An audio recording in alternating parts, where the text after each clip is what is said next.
The blood-red sunset cast long shadows across the dusty main street of Redemption Creek as Abigail Foster staggered toward the saloon, one eye swollen shut, her split lip crusted with dried blood. Her once white blouse was stained rust brown, torn at the shoulder, and her skirts were caked with the dust of a 10-mile walk. Despite it all, a smile played on her bruised lips, not the defeated smile of the broken, but the triumphant grin of a woman who had finally escaped. It was 1875 in the Arizona Territory, and Abigail had just walked away from 7 years of hell. She pushed through the batwing doors of the Silverado Saloon, her entrance silencing the piano player mid-note. Every head turned miners, cowboys, and card players, all staring at the battered woman who somehow managed to stand tall despite her injuries. "I need a room," she announced to the bartender, her voice steady despite the obvious pain each word cost her. "And information about work." Before the bartender could respond, a tall man rose from a corner table. His weathered face bore the lines of someone who'd spent years under the harsh western sun, and his eyes, a startling blue against his tanned skin, assessed her with a mix of concern and something else Abigail couldn't quite identify. "Madam," he said, removing his hat to reveal sandy brown hair, "you need a doctor before you need work." Abigail squared her shoulders, wincing at the movement. "What I need is no concern of yours, Mr. Hayes, Hunter Hayes." He approached slowly, as one might a wounded animal. "And I respectfully disagree." When he reached her, Hunter didn't touch her, didn't crowd her space. Instead, he simply looked down at her face, studying the constellation of bruises blooming across her cheekbone, the swollen eye, the cut lip, and the unmistakable determination in her one good eye. "You're the strongest thing I've ever seen," he said quietly, and there wasn't a hint of mockery in his voice. Abigail swayed slightly, the adrenaline that had carried her this far finally beginning to ebb. "I don't feel particularly strong at the moment, Mr. Hayes." "The dock's just down the street. I'll take you there if you'll allow it." She wanted to refuse, to prove she could manage on her own, but her body betrayed her. Her knees buckled, and Hunter moved swiftly, catching her before she hit the floor. "I've got you," he murmured, lifting her as gently as possible. "Just rest now." As consciousness slipped away, Abigail had one last coherent thought. For the first time in years, she felt safe in a man's arms. When Abigail awoke, sunlight streamed through a window with actual glass panes, a luxury she hadn't experienced in years. She lay on a clean bed with crisp sheets, and her body ached in ways that told her she'd been unconscious for some time. "Good morning," came a woman's voice. "Or rather, good afternoon. You've been asleep for nearly a day." Abigail turned her head carefully to see an older woman with silver-streaked hair arranging medical supplies on a nearby table. "I'm Martha Wilson. Dr. Wilson to most folks around here." The woman approached and gently helped Abigail sit up against the pillows. "That young man who brought you in was quite concerned, wouldn't leave until I assured him you weren't dying." "Hunter Hayes," Abigail said, the name coming back to her. "That's right, decent sort for a cowboy." Martha poured a glass of water and handed it to Abigail. "Paid for your care, too." Abigail nearly choked on her water. "He what? But I don't even know him." "Welcome to Redemption Creek, Miss Foster. Sometimes strangers can be kinder than family." Martha checked the bandage on Abigail's ribs. "Now, I don't like to pry, but these injuries didn't come from a fall." Abigail's gaze dropped to her hands. "No, they didn't. Husband, former husband," Abigail corrected firmly. "I left him in Tucson for good." Martha nodded, satisfaction in her eyes. "Good." "A woman your age, what are you, 25? 26. A woman your age has plenty of life ahead of her. No sense spending it being someone's punching bag." Martha finished checking Abigail's injuries and sat on the edge of the bed. "You'll need to rest those ribs for at least 2 weeks. The eye will heal faster, and that lip's already looking better." "I can't rest," Abigail protested. "I need work, a place to stay. I have almost no money, and if my former husband comes looking for me, he won't find you here, at least not immediately," Martha assured her. "As for work and lodging, I could use help around the clinic. Nothing strenuous until you're healed, of course. Just keeping records, organizing supplies. I've got a small room in the back you can use." Abigail blinked back unexpected tears. Why would you help me? Martha's weathered face softened. Because 20 years ago I was you, different town, different man, same bruises. She patted Abigail's hand. Rest now, we'll talk more when you're stronger. For 3 days, Abigail remained in bed, healing and gathering her strength. On the 4th morning, she insisted on getting up, despite Martha's protests. At least let me help around the clinic, Abigail pleaded. I'm going mad just lying here. Martha reluctantly agreed, and Abigail spent the day carefully organizing medical supplies and learning where everything belonged. The work was simple but satisfying, giving her mind something to focus on besides the pain and fear that still lingered. As sunset approached, there was a knock at the clinic door. Martha was out on a house call, so Abigail cautiously answered.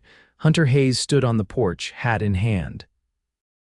Up close and in better light, Abigail could see he was younger than she'd initially thought, probably early 30s, with laugh lines at the corners of his eyes and a neatly trimmed beard that did little to hide his strong jawline.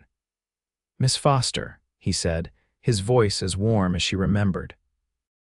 It's good to see you on your feet, Mr. Hayes. She self-consciously touched her still bruised face. I should thank you for your help the other night and for paying the doctor. No thanks necessary, anyone would have done the same. We both know that's not true. She stepped back. Would you like to come in? Dr. Wilson is out, but she should return soon. Hunter entered, his tall frame making the clinic's waiting room seem smaller. He held his hat awkwardly, turning it in his hands. Actually, I came to see you, wanted to make sure you were recovering. I am, thank you. An uncomfortable silence stretched between them. Dr. Wilson has kindly offered me work and a place to stay. That's Martha for you, heart bigger than the whole territory. He cleared his throat. I brought you something. From his saddlebag, he produced a small parcel wrapped in brown paper. Just a few things I thought might be useful. Abigail unwrapped the package to find a small bottle of rosewater, a wooden comb, and a simple but sturdy hairpin. It's not much, he said quickly, but my sister always said little comforts mean the most when you're starting over. Abigail ran her finger over the comb's smooth wood, touched beyond words by the thoughtfulness of this near stranger. Thank you, she whispered, her throat tight. Truly, Hunter nodded, seemingly embarrassed by her emotion. I should go, let you rest. Wait, Abigail said as he turned to leave.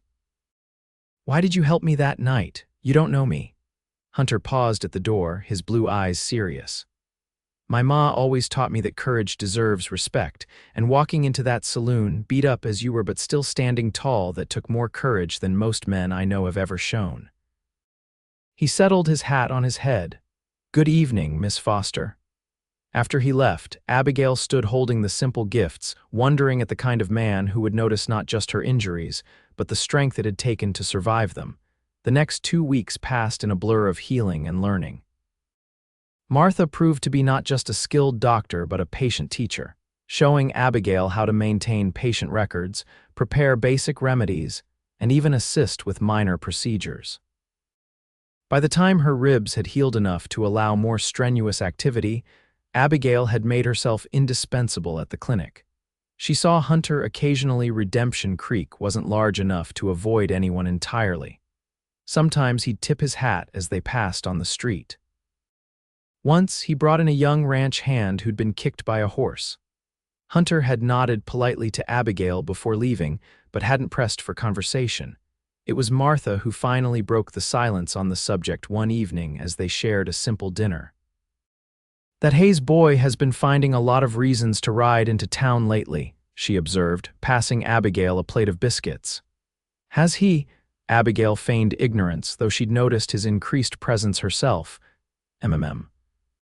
Foreman at the Triple Creek Ranch has no need to be in town 3 times a week. Martha's eyes twinkled. Except, perhaps, to catch a glimpse of a certain clinic assistant. Don't be ridiculous, Abigail protested, though she felt heat rising in her cheeks. He's just being kind. Hunter Hayes is kind to everyone, but he doesn't bring gifts to everyone. Martha took a sip of tea. Did I ever tell you how I met my Harold? Abigail welcomed the change of subject. No, you didn't. I was running from my first husband, too. Ended up in a little town in Colorado trying to make my way as a midwife. Harold was the local carpenter. Martha's eyes grew distant with memory. He built me a medicine cabinet, said a healer needed proper storage for her supplies. Took him 3 months of evenings to finish it, all carved by hand. It sounds beautiful. It was, still as it's in our bedroom now. Martha refocused on Abigail. My point is, sometimes the quiet ones show their interest through actions, not words, just something to consider. Abigail didn't respond, but that night, she found herself thinking about Hunter Hayes and his quiet kindness as she combed her hair with the wooden comb he'd given her. 3 days later, a commotion in the street drew Abigail to the clinic's front window. A group of cowboys had ridden into town, loud and dusty from the trail. Her heart sank when she recognized one of them, Ben Foster, James's younger brother. "Martha," she called urgently, "I need to go now." The doctor appeared from the back room, alarmed by Abigail's tone. "What is it?" "My brother-in-law is here. If he sees me," Abigail's hands trembled as she gathered her shawl. "James will know where I am." Martha peered out the window. "The tall one with the red bandana." "No, the one with the black hat by the hitching post." Abigail was already moving toward the back door. "I can't let him find me." "Go to the livery stable," Martha instructed. "Ask for Hank. Tell him I sent you and need you safely out of town for a few hours. He'll understand." Abigail slipped out the back, keeping to the alleyways as she made her way to the livery at the edge of town. Her heart pounded with each step, every sound making her jump. She'd known this day might come. Redemption Creek wasn't that far from Tucson, but she'd hoped for more time. The livery stable was mercifully empty except for an older man mucking out a stall. He looked up as Abigail entered. "You Hank?"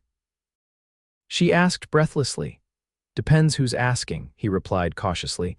"Martha Wilson sent me. She said you'd understand the need for discretion." Understanding dawned in the man's eyes. "Ah, you must be the gal staying with the doc. Someone looking for you. That shouldn't be my brother-in-law." "Please, I just need somewhere to hide until they leave town." Hank nodded toward a ladder leading to a hayloft. "Up there, keep quiet and you'll be fine." Abigail had just settled into the hayloft when the stable doors opened again. Her breath caught as she heard Ben Foster's voice. "Need to stable these horses for a few hours. Me and the boys are gonna get a drink and some hot food." "Sure thing," Hank replied casually. "That'll be 2 bits per horse." "Highway robbery," Ben grumbled, but Abigail heard coins changing hands. "Say, you seen any new folks in town lately?" "Looking for my sister-in-law, pretty gal, auburn hair, green eyes." "Lots of folks pass through," Hank said noncommittally. "Can't say I recall anyone special." "Well, if you see her, tell her family's looking. Name's Abigail Foster. I'll keep an eye out." The conversation shifted to mundane topics, and eventually Ben and his companions left. Abigail remained frozen in the hayloft, terror clawing at her throat. They were looking for her. James hadn't given up. She didn't know how long she'd been hiding when she heard the stable doors open again. Peering through a crack in the floorboards, she saw Hunter Hayes speaking with Hank in low, urgent tones.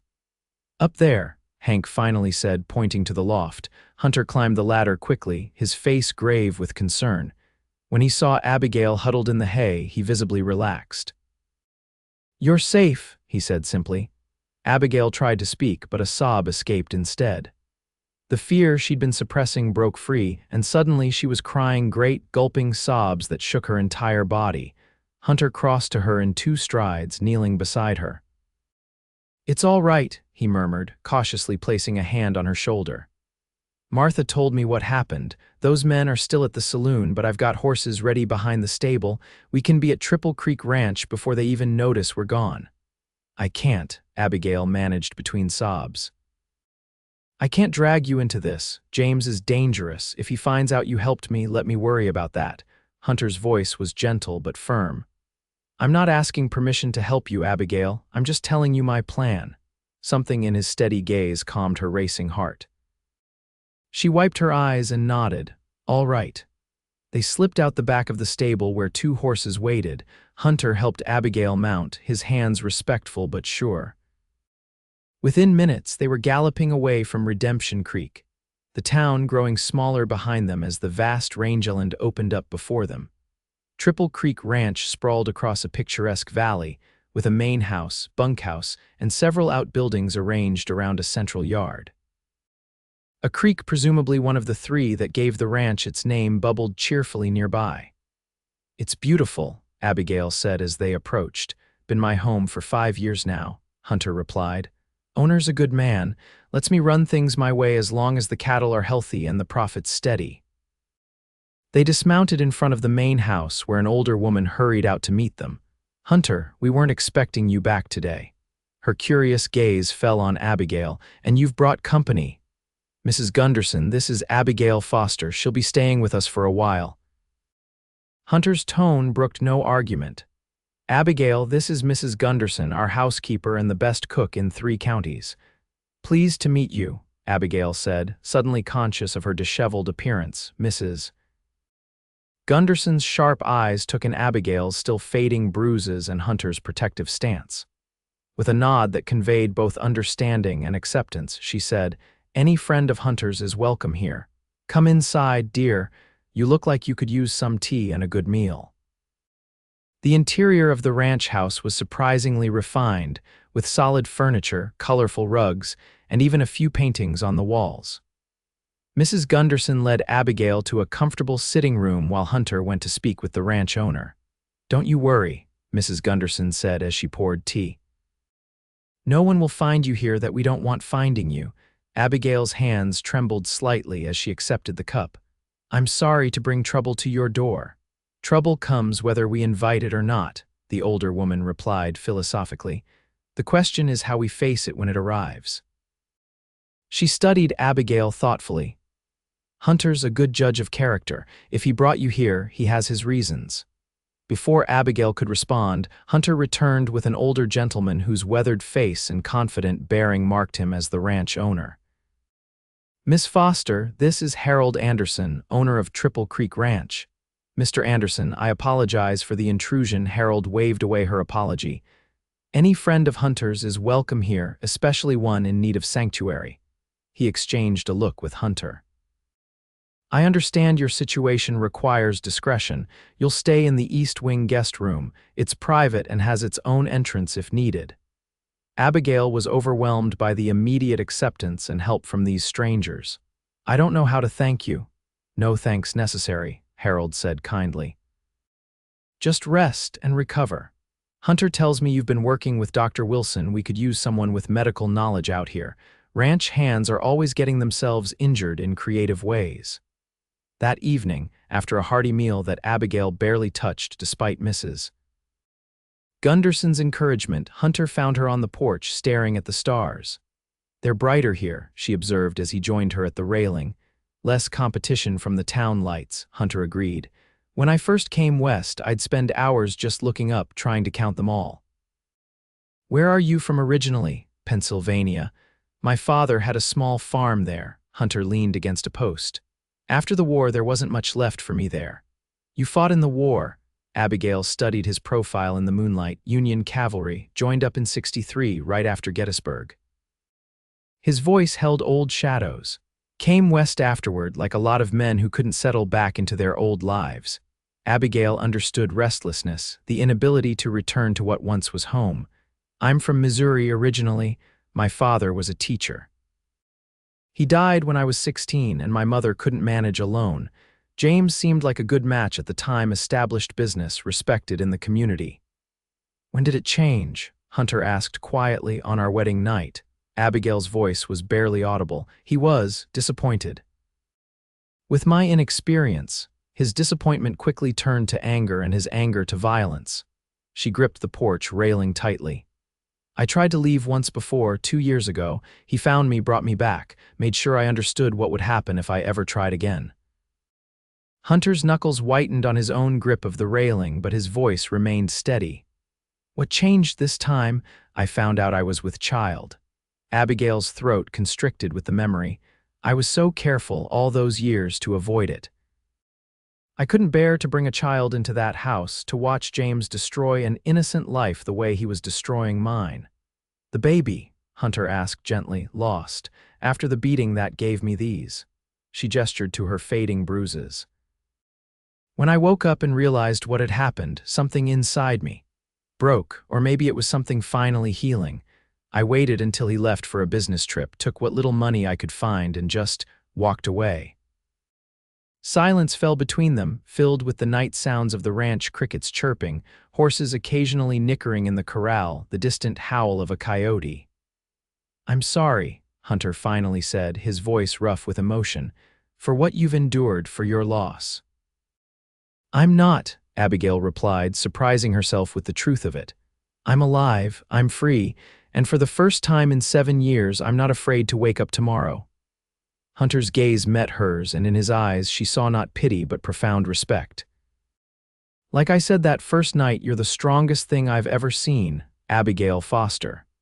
This time she didn't contradict him. Days at Triple Creek Ranch fell into a pleasant rhythm. Abigail helped Mrs. Gunderson with household tasks and quickly established herself as the ranch's unofficial medic, tending to everything from minor cuts to a dislocated shoulder.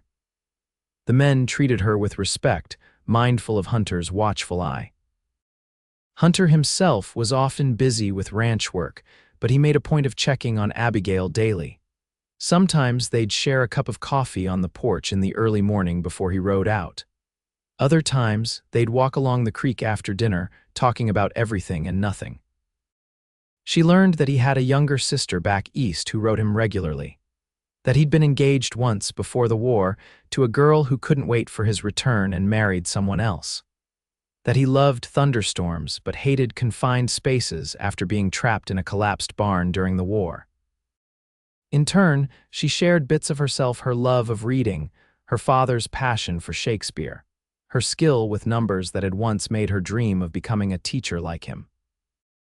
She told him about her mother's garden in Missouri, how she'd learned to identify medicinal plants there, a knowledge that served her well in Martha's clinic. What she didn't tell him was how his smile made her heart race, or how she found herself watching for him whenever he was away from the ranch. Such feelings were dangerous, she reminded herself. She was still legally married, still hunted. Hunter deserved better than the complications she would bring to his life. 3 weeks after her arrival at Triple Creek, Abigail was hanging laundry when she heard riders approaching. She froze, instinctively moving behind a sheet on the line to hide herself. "Abigail," Hunter's voice called. "It's just me and a visitor." She peered around the sheet to see Hunter dismounting alongside Martha Wilson. Relief flooded through her as she hurried to greet the doctor. "Martha, is everything all right?" "Everything's fine," Martha assured her, accepting Hunter's help down from her horse. "I just thought you might like some news from town." They settled in the kitchen where Mrs. Gunderson provided coffee and freshly baked apple pie. Hunter excused himself to return to work, leaving the women to talk privately. "Your brother-in-law and his friends stayed in town for 3 days, Martha reported. "Asked a lot of questions, made a lot of threats. Nobody told them anything useful." "They're gone now?" Abigail asked anxiously. "Left yesterday, heading east from what I heard." Martha patted Abigail's hand. "But I doubt that's the end of it. Men like your husband don't give up easily." "No," Abigail agreed softly, "they don't, which brings me to my other news." Martha reached into her bag and withdrew an envelope. "I wrote to a friend of mine in California. She runs a women's hospital in San Francisco and is always looking for trained assistants." Abigail stared at the envelope, understanding dawning. "You want me to go to California?" "I want you to have options," Martha corrected. "San Francisco is a big city, easy to disappear in. My friend Sarah would take good care of you, and the work would be similar to what you did at my clinic." "It's so far away," Abigail murmured, though the idea held undeniable appeal. California, a fresh start in a place James would never think to look. "That's rather the point," Martha said dryly. "Think about it. The offer is open whenever you're ready." That evening, Abigail sought out Hunter, finding him in the barn checking a mare's injured leg. She watched him work for a moment, admiring his gentle handling of the nervous animal. Martha brought news. He asked without looking up, somehow sensing her presence. "Ben and his friends have left town, and she brought an offer of work in San Francisco." Hunter's hands stilled momentarily before resuming their careful examination of the horse's leg. "California's a long way." It is. You thinking of taking it? Abigail leaned against a post, watching him work. I should, it would be safer. James would never find me there. Hunter straightened, finally meeting her gaze. Is that what you want, to go to California? I don't know what I want anymore. Abigail sighed, frustrated with her own indecision. For 7 years, all I wanted was to be free of James. Now I am, and I don't know what comes next. What did you want before James? Hunter asked, his voice gentle. When you were young, before your father died, what did you dream about? Abigail closed her eyes, reaching back to memories almost forgotten. I wanted to teach like my father. I wanted a small house with a garden, children someday with a man who would be kind to them. She opened her eyes, a sad smile on her lips. Simple dreams. Nothing wrong with simple dreams, Hunter said, moving closer. Often they're the best kind, and you, she asked, suddenly wanting to know, what does Hunter Hayes dream of? Once it was just land of my own, a ranch, cattle, enough success to be comfortable. He was close enough now that she could see the flecks of gray in his blue eyes. Lately, my dreams have gotten more specific. How so? His gaze held hers steadily. They include a woman with auburn hair who smiles despite everything the world has thrown at her. A woman who deserves every happiness but doesn't believe she'll ever find it again. Abigail's breath caught. Hunter, I know, he said quickly. I know your situation is complicated. I know you're still legally tied to a man who hurt you. I know you might leave for California tomorrow. But I also know that if you stay, if you give me a chance, I would spend every day trying to make you happy. Tears blurred Abigail's vision. I'm broken, she whispered. The things James did, they changed me. I don't know if I can ever be the kind of wife a man deserves. I don't want a wife, Hunter said fiercely. I want you, Abigail Foster, broken parts and all, and I'm willing to wait as long as it takes for you to believe that. Before she could respond, a shout from outside interrupted them. Ryder coming in fast. Hunter's expression immediately shifted to concern. Stay here, he instructed. Already moving toward the door, ignoring his warning, Abigail followed him out into the yard where several ranch hands had gathered, watching a rider approaching at breakneck speed. It's Andy from town, one of the hands identified the rider. The young man reined his lathered horse to a stop, his face grim. Hunter, Doc Wilson sent me. There's men in town looking for Miss Foster, not the same ones as before. These ones are meaner looking. They're offering money for information. Abigail felt the blood drain from her face. James, she whispered. He must have hired men to find me. Hunter's expression hardened. How many? 4 that I saw, Andy reported, armed to the teeth and not bothering to hide it. Doc Wilson said to tell you they were asking specific questions about ranches in the area. Hunter turned to Abigail, his decision already made. We need to get you out of here now, but where, if they're searching ranches? I know a place. He turned to the ranch hands. Sam, saddle my bay and Miss Foster's mare. Pack provisions for 3 days. Andy, you ride back and tell Martha we got her message. Don't mention where we're headed, just in case. He looked at Abigail. Pack only what you absolutely need. We leave in 20 minutes. They rode hard for hours, following game trails and dry creek beds rather than established paths. Hunter led them deep into the foothills, where the terrain grew increasingly rugged. Abigail didn't ask where they were going, trusting Hunter's knowledge of the land. As dusk fell, they reached a small cabin nestled in a grove of pines, nearly invisible until they were upon it. Line shack, Hunter explained as they dismounted. Used during the winter roundup when the cattle are scattered in these hills. No one will look for you here.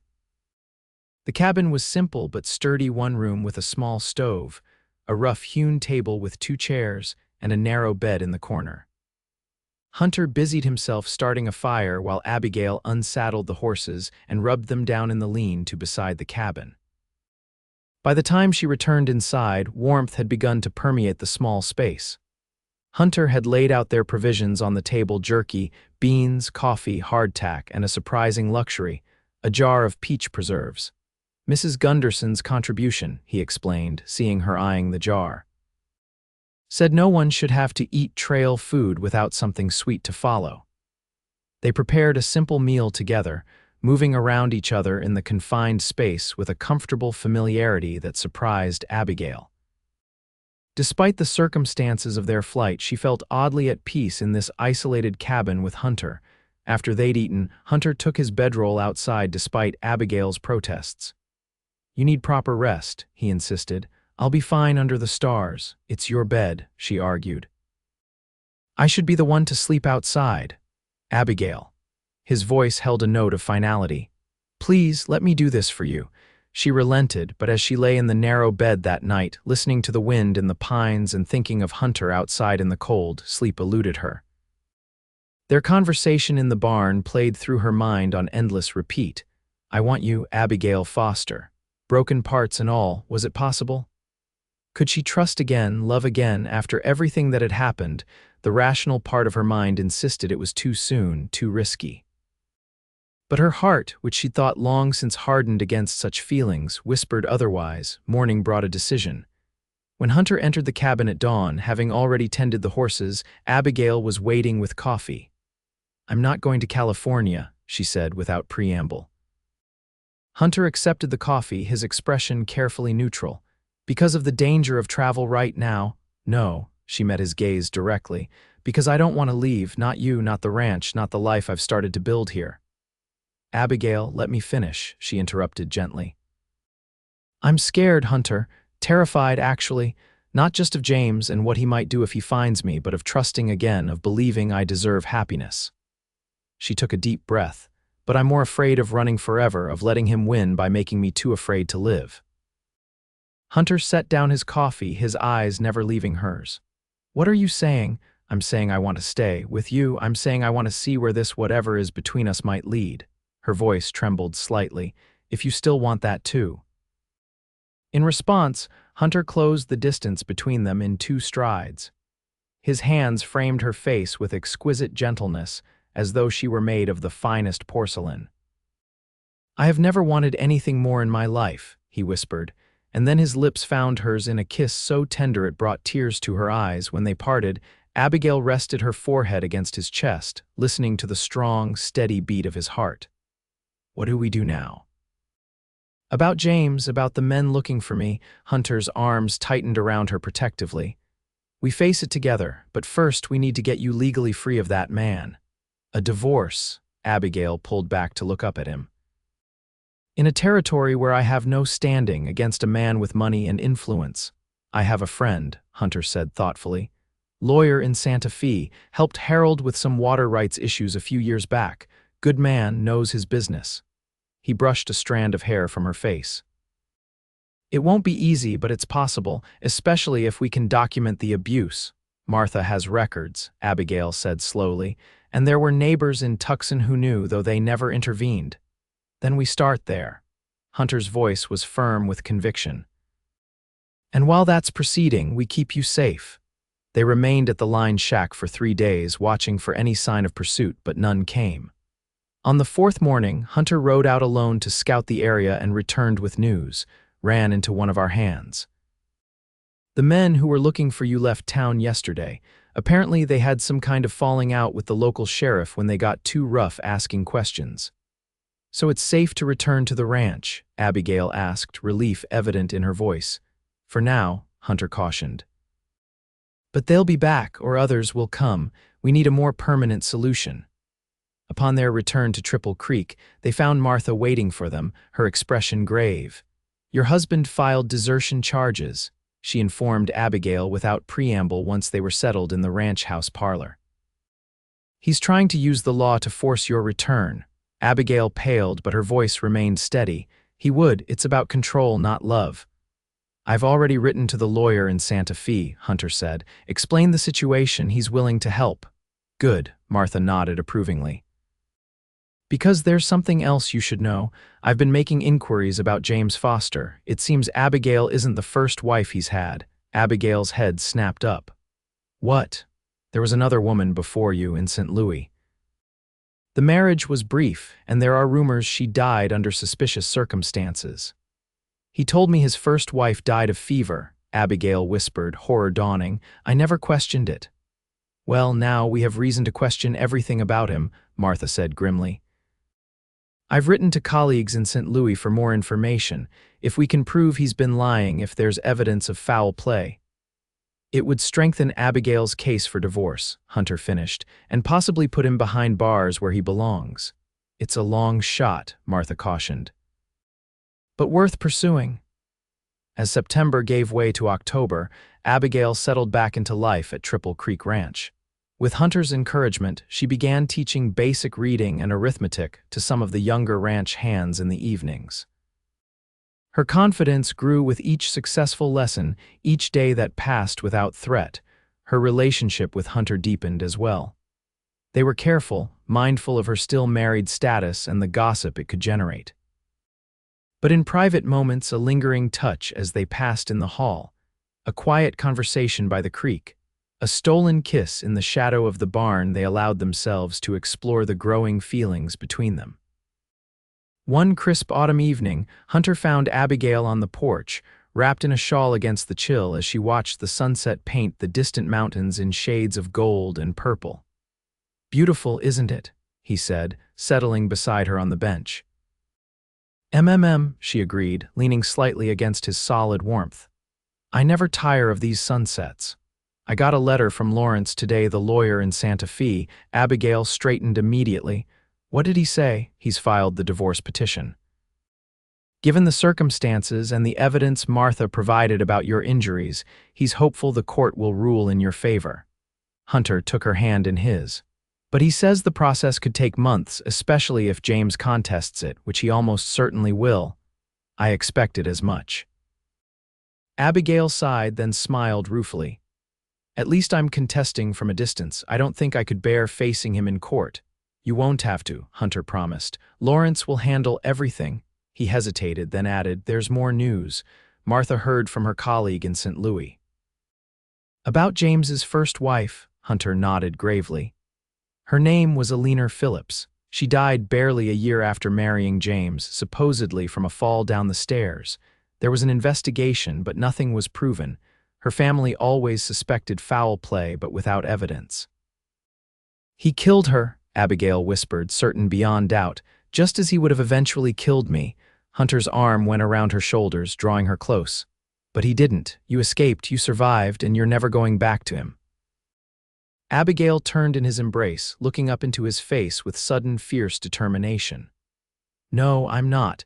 Whatever happens with the divorce, whatever he tries next, I am never going to be that frightened woman again. James Foster has taken enough of my life already. I won't give him one day more." Hunter's eyes shone with pride and something deeper, something that made Abigail's heart race. "That's my girl," he murmured, and then his lips met hers in a kiss that promised forever. The first snow of winter dusted Triple Creek Ranch in early December, transforming the landscape into a pristine wonderland that took Abigail's breath away. Standing at her bedroom window, watching the gentle flakes drift down in the pre-dawn light, she felt a peace she'd thought forever lost to her. 6 weeks had passed since Lawrence had filed the divorce petition. James had predictably contested it, hiring expensive lawyers who argued that Abigail was mentally unstable and had fabricated the abuse claims. The proceedings dragged on in Santa Fe while Abigail remained safely hidden at the ranch. Martha's investigations into Eleanor Phillips's death had yielded tantalizing hints but no concrete evidence. Still, the very fact of the previous wife's suspicious demise lent credibility to Abigail's claims in the eyes of the court. A knock at her door interrupted her reverie. "Abigail." "Are you awake?" Hunter's voice called softly. She opened the door to find him holding a telegram, his expression unreadable. "What is it?" "News from Santa Fe. Lawrence wired last night." Abigail's heart pounded as she took the telegram with trembling fingers. She read it once, twice, before the meaning penetrated her anxious mind. "Divorce granted. Stop. Judge ruled evidence of abuse compelling. Stop. Foster barred from approaching within 100 miles of client. Stop. Congratulations on your freedom. Stop. Lawrence, I'm free," she whispered, scarcely believing the words. "Hunter, I'm free."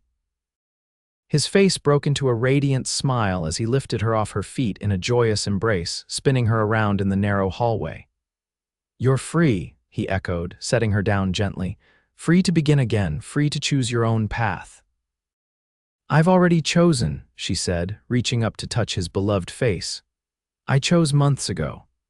That evening, with the ranch hands gathered in the main house for a celebration dinner, Hunter took Abigail for a walk despite the cold.